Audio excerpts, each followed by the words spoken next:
Hey everyone, welcome back to Linux Weekly, daily Wednesdays where we sit back, relax, take that midweek break, talk about some of the fun things going on in the world of Linux and open source events. Joined every week by Jill Bryant and everybody watching us live over on Twitch. How are we doing? Middle of the week. Plenty of fun things to talk about. But before we get into that, we'd like to play a little bit of catch up, maybe a little bit of mustard. It's the condiment section of the show where we find out what has transpired in our lives since last week. Jill, I saw in our Discord that you were still maintaining your crippling addiction to Genshin Impact, still walking around. Jill plays the game her own way. She's like, dude, I'm just here to like look at stuff. Yeah, pretty much. And I just love the beautiful scenery and the fairy villages, and the graphics are just so freaking beautiful.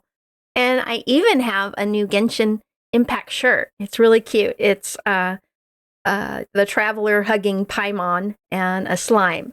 Right on. Isn't that cute? I got my anime kawaii shirt. Better than mine. I showed off my like Top Gear shirt, and I was like, remember when Top Gear was Top Gear all the way back when? Yeah, we love Top Gear. So I got a couple of things going on. If you tuned in on Saturday on that Linux game show we like to do, Linux Gamecast, I tried to explain I was looking for a word to cover an emotion because I talked about last week. I'm like, the thing is going to be showing up on Friday because I got a notification from Razda, and it was the dev kit. I'm like, okay, it's coming DHL. DHL, got to watch out for it. DHL, world over, that yellow van, you got to catch them. You know, any other delivery service, they're like, they'll drop it off, leave it at the door. You want to make sure you're out there. And sure enough, I walk out of the front door and like the DHL guy's like punching his device, and I'm like, I'm glad I'm out here. Oh, yeah. I get it. Get the box, come inside, set it down for a minute, and I'm like, I have no self-control. Immediately, like, start cutting into it, open it, and I pulled out this, a Rock 5 ITX motherboard, which was not what I was expecting. So I was happy, angry at the same time.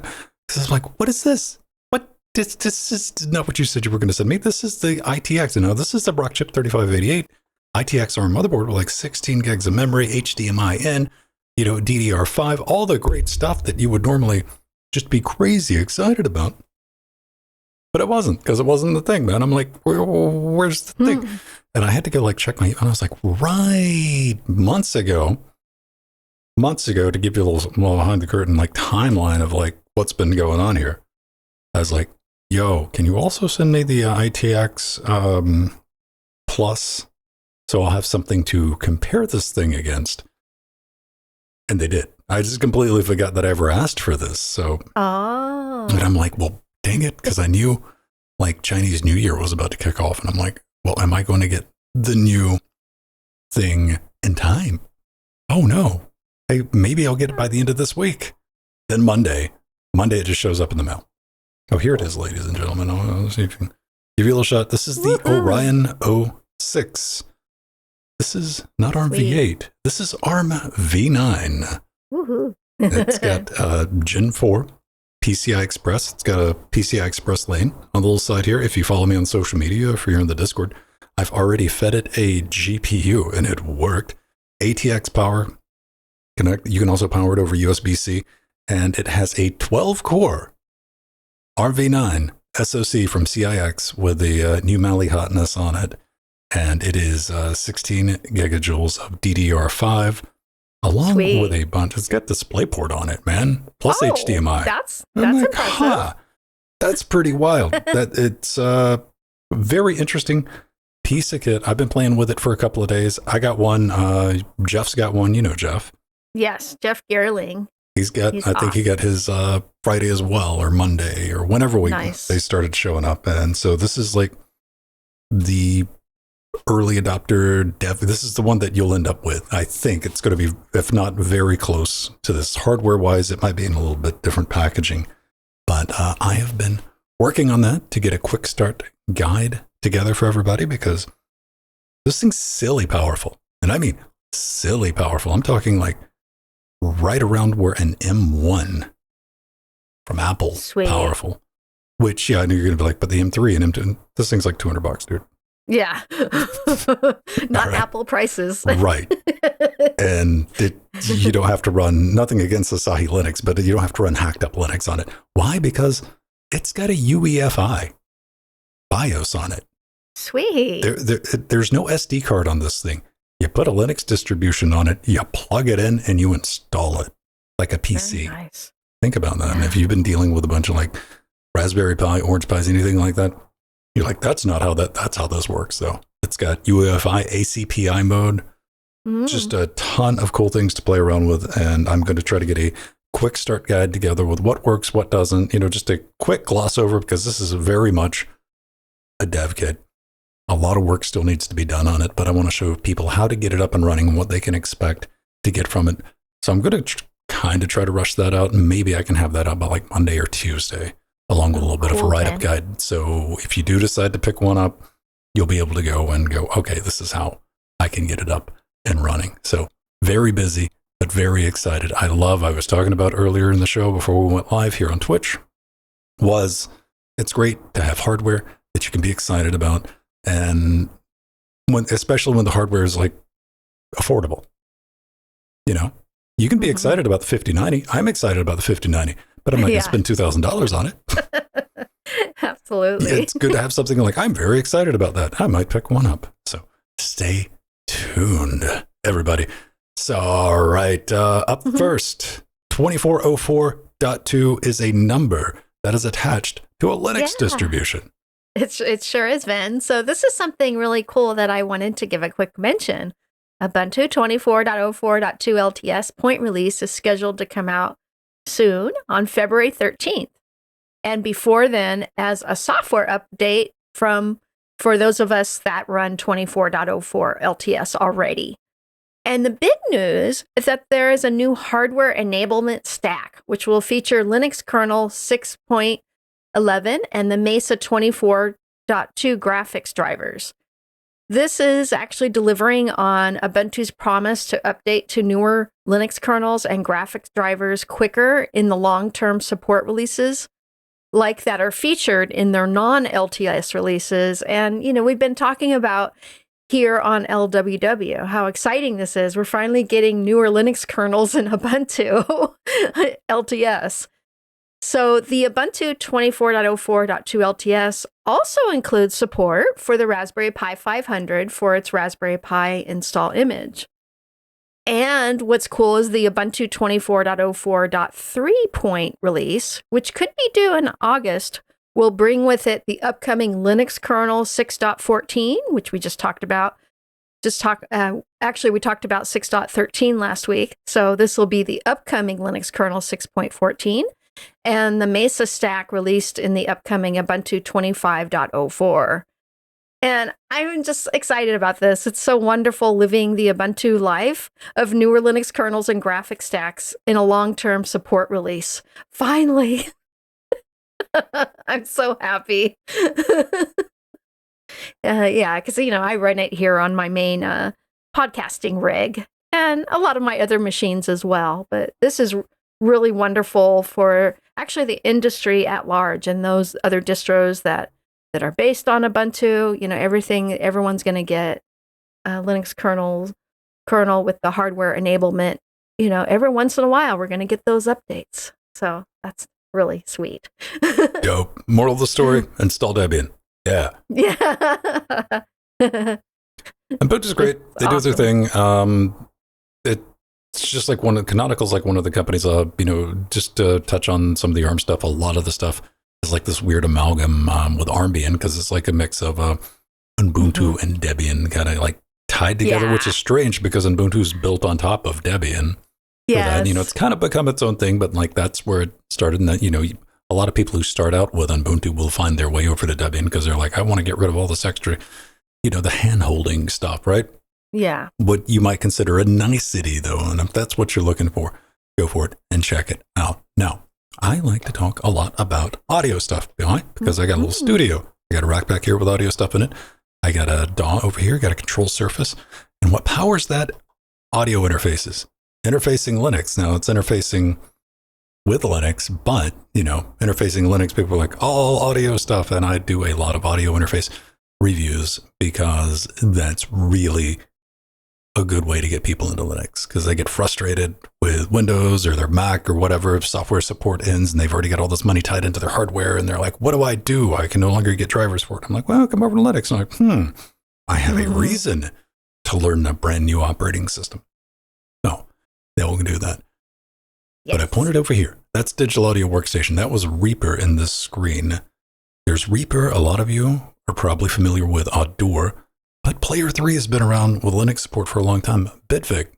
Oh, that is, a little more geared towards the beeps and the boops and the mixing than like Reaper's kind of the nerd DAW. Audur's kind of the, well, hey, it doesn't cost anything DAW, but it does, but it doesn't. It's a long story.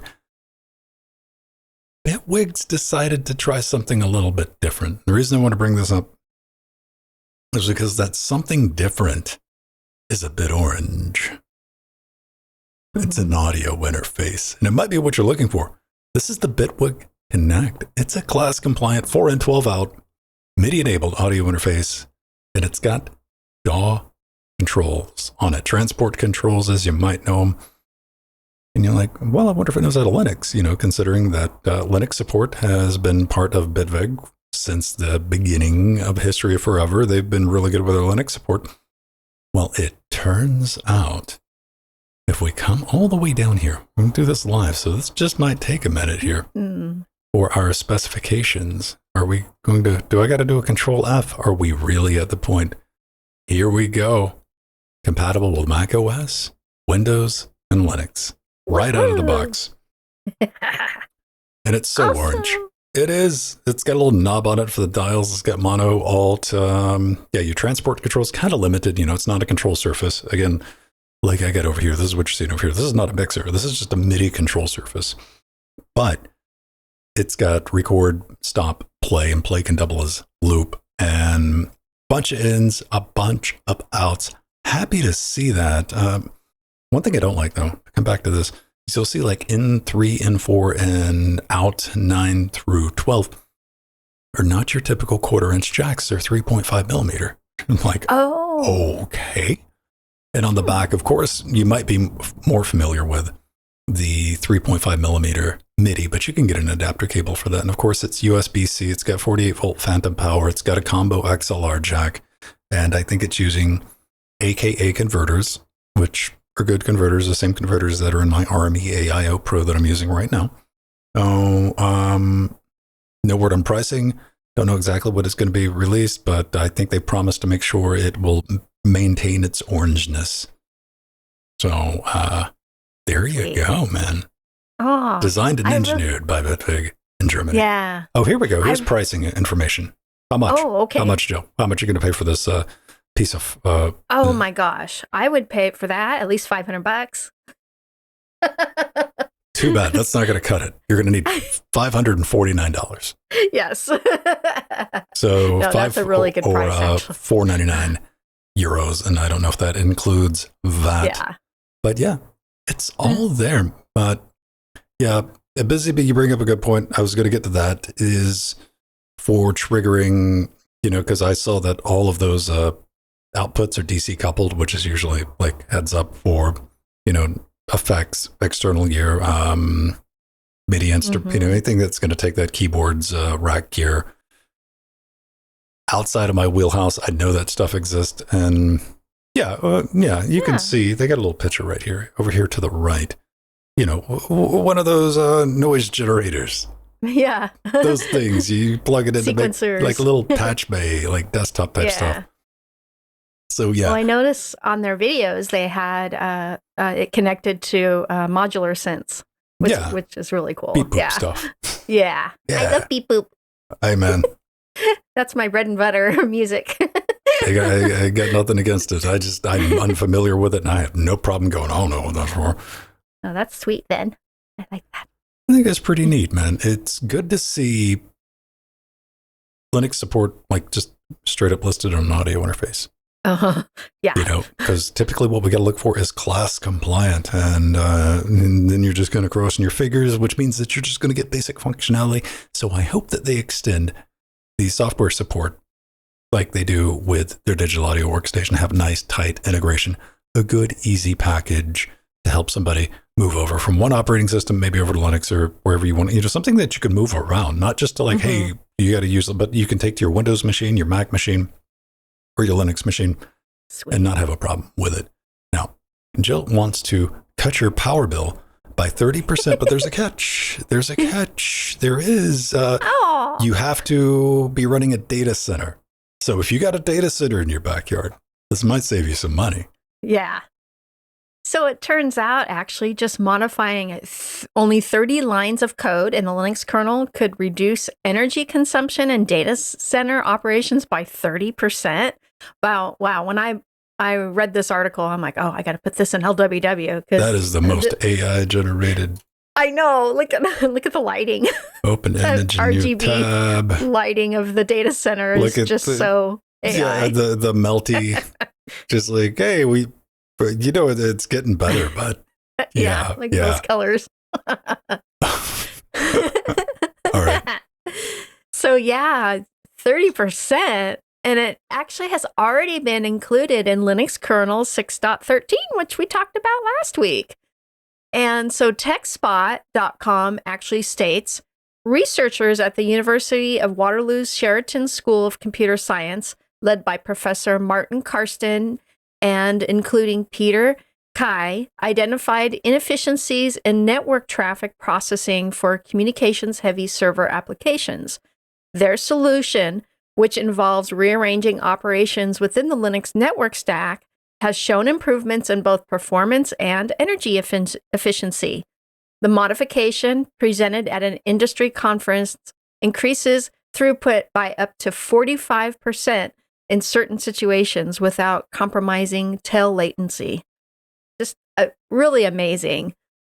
All that actually Google, Meta, Amazon, et cetera, have to do, all those businesses have to do is upgrade their data centers to Linux kernel 6.13 and implement this network method. I want you to do that if you're running a data center. I want you to swap the kernel out right now. Like, I know it might take down the entire system. Well, on your next series of upgrades, start thinking about this. Most of the places probably running like three. Yeah, they're running older kernels, definitely. So, but if they implement this networking method, it could lead to savings of gigawatt hours of energy worldwide, and all of the internet could run more efficiently and save tons of electricity usage.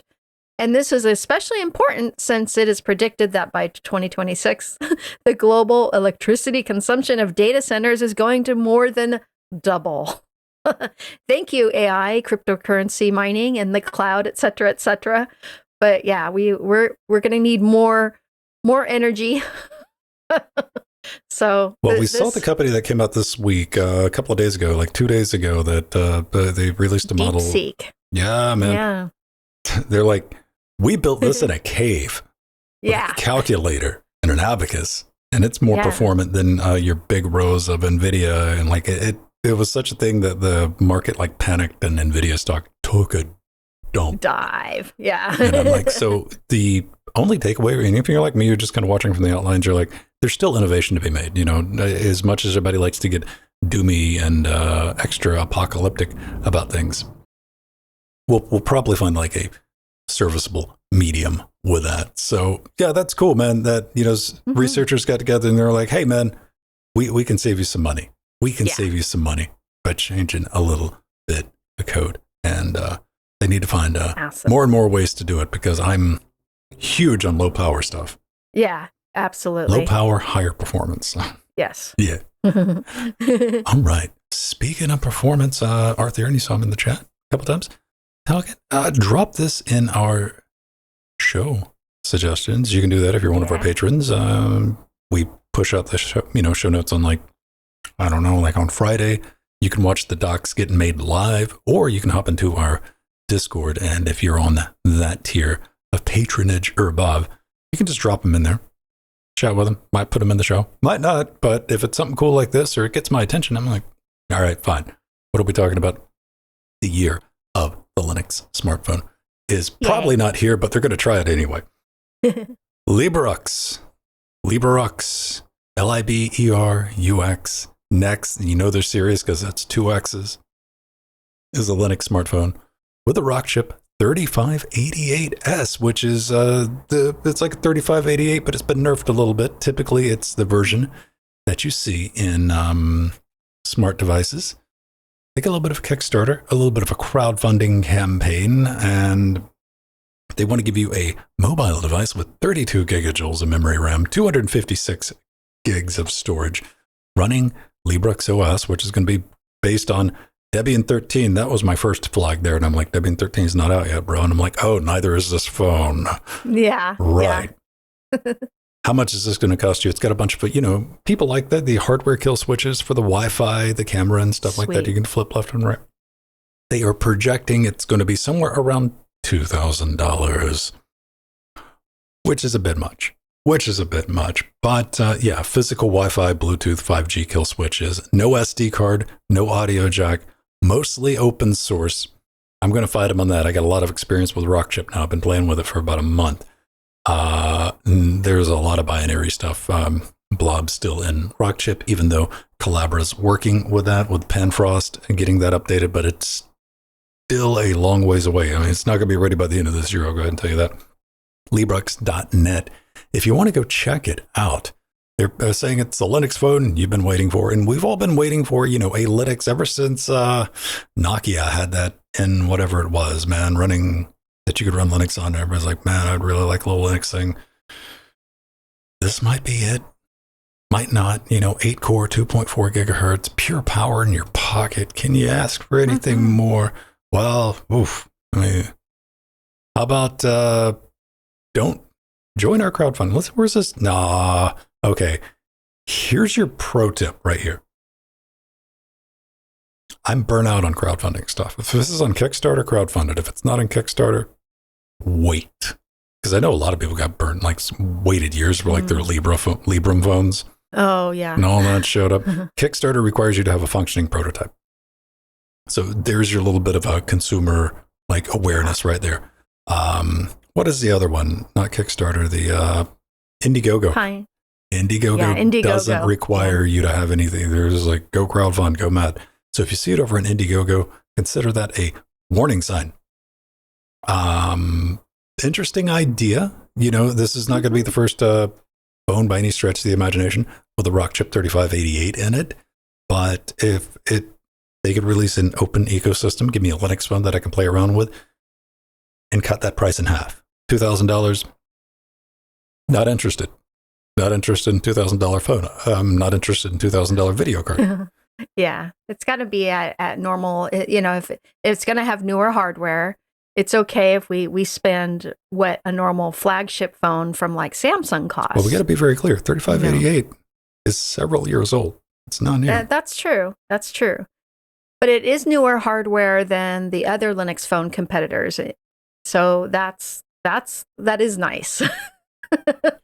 It is useful. Like you can run a desktop on a 3588 with 16 gigs of RAM. I have two 3588 single board computers here in the studio right now that I'm playing with. Both of them. No compromised desktop. None. Now they got NVMe drives on them and, DDR5, DDR4 on one of them. But you could have a good experience on this. This would not be like, your Pine phone where like, this is a cool toy. You could get away with some stuff on this. The only downside I'm going to say with this is kind of the problem everybody that is not Google or Android, no, Google is Android, Google or iOS has with releasing, and Microsoft learned this, Microsoft of all people, and that comes down to your apps. Yeah, if I can't get my banking app on it, like if I can't get YouTube on it, and that was a big thing with the Windows phone. Google's like, nah, we don't want to put YouTube on it. And Microsoft, but we'll give you all the money in the world. I'm like, nah, we want to be anti-competitive. And they got away with it, man. Who remembers the Windows phone? You might not. Yeah. Like Microsoft. Several people had them. Tried to buy their way into the and Microsoft couldn't cut it. This might stand a chance. It depends on how it shakes out. That price, it's going to be high. It's going to be crowdfunded. There it is. You might want to check it out. Again, if you see it on Kickstarter and as with anything crowdfunded, you need to know you're not guaranteed anything at all. there's no guarantees.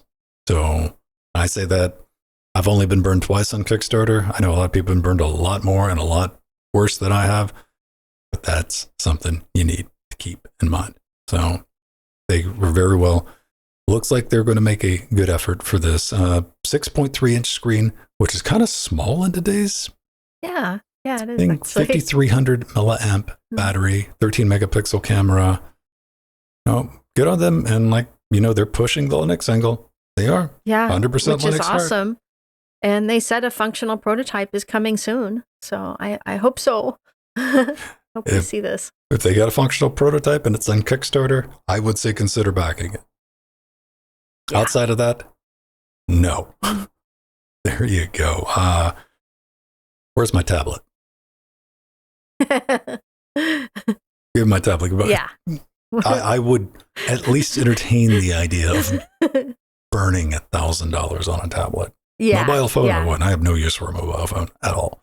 But you can give me, 10, 12-inch tablet, maybe we can talk.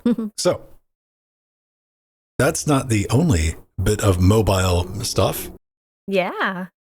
We got this week. We were talking about this again. You got to come watch the show live. If you can't watch the show live, you're a patron, you get the live and uncut. But if you don't have that, you missed the pre-show and the post-show where we were, we're just kind of spitballing, trying to figure out how we're going to be talking about stuff. Who remembers the Pebble?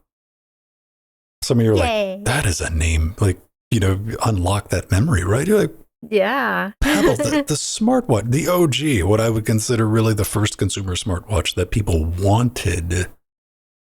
Yeah, because somebody's going to bring up the Casio thing that you hold up to a CRT TV, and they're like, I'm like, dude, I can smell your fedora from over here, homie. No, I'm talking about the Pebble. It was cool. It was dope. E-ink screen. People had a great time with them. People hacked on them. Everybody was happy. Then Fitbit bought them. Then Fitbit got bought by Google and it died with no ceremony in 2018. Yeah. And I was like, man, I never owned one, but I updated one. That's what we were talking about. Jill's like, she had one and Jill decided to, give it a bath one time and it didn't work after that, as they do. Quite unfortunate. But the dream has lived on. People have been hacking on them and trying to keep them up and running for a long time. And there's a Rebel OS, which, keeps the Pebble working. And it's so great that the community came out and is supporting it, and keeping them going. Yeah, they're just trying to keep, just limping along, man. And there's a lot of projects like that, which I'm like, right on. That tells you people care about it. So I think it was yesterday. And Google's like, we're going to give you the code that powers the smartwatches. I posted this in Discord yesterday. It was like, well, it's not completely open source. It's not everything. It's not good enough. And I'm like, well, the guy who invented Pebble thought it was. He was very ecstatic because 8 years later, apparently you still can't beat a Pebble. They're coming back into production. All right, they started in 2012. I'm sorry, I said 2008. Give them a little too much credit. They're going to be bringing Pebble back. What happened is the original creator of the Pebble, the dude who kicked it all off by himself, and he talked with his friends at Google. They used to work with him before Google bought them and Fitbit and all that. And he's like, could you work on getting Pebble OS open sourced? And they did a little bit of work, made some deals and all that. And now over on GitHub 2 days ago, the latest version of the internal repository from Pebble. And they're going to be able to use that to hopefully rebuild the Pebble. Maybe not, with a couple of niceties, but they're like, no, we just want to build the Pebble again because we got it right the first time. And they didn't say that. I said that. It's one of those things. It's like the Hyper 212 CPU cooler. You get a Hyper 212, that tower cooler that was like 30 or 40 bucks. You probably still got one. Why? Because it still works. Why? They got it right the first time. Same thing with Pebble, man. It was the watch, low power, lasted for days. It had e-ink on it. It had just enough smarts on it to be useful. It wasn't trying to be, a computer. It was just trying to be a smart watch. Yeah. So they're going to be able to take Pebble OS, rework it, bring it up to speed, get some niceties, and start doing new runs of Pebble watches. And, the dude wrote a nice little blog post and he's like, weren't you the one responsible for the Pebble going? And he's like, yeah, I sold the company. He's like, I learned. I messed up. and I want Pebble back, and you'll be able to head over to our show notes. Give that a click, or you can just head over to repebble.com, read the full blog post, and Pebble's coming back. I just wanted to throw that in because I know people in the audience are like, excited. I remember maybe you got a Pebble laying around somewhere. Gosh, you remember the launch at CES? That was huge. I mean, all of the tech industry was all over it because, like you said, man, it had the whole package. It was, very, very memory efficient and battery efficient, and it'd last for several days. It just, it did all the things that you wanted a smartwatch to do, and no other modern smartwatch has really, honestly, competed with it at that level. They're trying to be something else. Yeah, they're trying to be a PC on your wrist. Yeah. Yeah, and like the problem with that is like no, it just doesn't work. The Pebble had buttons on it. Why? Because you need buttons. Why? Because it's small. I need something I can doot through right quick. That works better than trying to navigate the Apple Watch. I'm sorry. I tried to play with an Apple Watch for a couple of days. I gave it back. I was given one. I'm like, I can make this work. And I was like, nope. Mm-mm. Yeah. Well, like our Theron says in chat, the Pine Time is marvelous because they were trying to do what Pebble had done. Mm-hmm. And I still have my Pine Time and love it. I use it for counting steps when I'm walking. There you go. So yeah, keep your eyes open. If you were a fan of Pebble, it's good to, one of these things, Google does it good. They did it good and released it because so many things go to the Google graveyard. This might have a chance to come back from the dead. All right. That's going to do it for this week. Running a little bit long, but hey, you like the show? Head over to linuxgamecast.com. You can get more shows. This is where you can find the podcast version of the show. Put it in your podcatcher, download it. All that. We have a video version on YouTube. Go subscribe to our YouTube channel because we have a separate YouTube channel finally for this show. And I keep forgetting to plug it because I think I've plugged our YouTube channel 9 times in 14 years. But while you're over at linuxgamecast.com, we do Linux Gamecast, the show, if you want to find out about a Chocobo cover for your Steam Deck from Square Enix, because Final Fantasy VII just got officially verified for deck, and a bunch of other Linux gaming news. You can find that. You can find past episodes of this show. You could find our, we call it We Suck At. We do live streams here on Twitch a couple of times throughout the week. Gaming related, tech related, you name it. And if you fall in love, hopelessly in love, you can become one of our bosses by supporting us on Patreon, patreon.com/Linux Gamecast, where you're going to get access to the show notes, access to the Discord, live and uncut, just a gang of bonus stuff to say, hey man, thanks. Means the world to us. Lets us do the show. Get your name in the credits. And speaking of those credits, Jill Bryant. Yay. We have beautiful patrons. We got beautiful credits. Here they go. Yeah. Like our advisor, our Theron, who we've been talking about on today's show because he submits show notes. Yeah, we've been talking to him because he submits show suggestions. Sorry for everybody else. All of our people from Chicago, our sea monsters. Our sea monsters. Oh gosh, we have so many awesome people. Our death notes. Yeah. And all our chairlings. Yeah. Yeah, and we have lots of different levels. I know you're listening and you're like, hey man, contribute on. I can't read through the audio. That's why you need to go watch the video version. Exactly. Or not.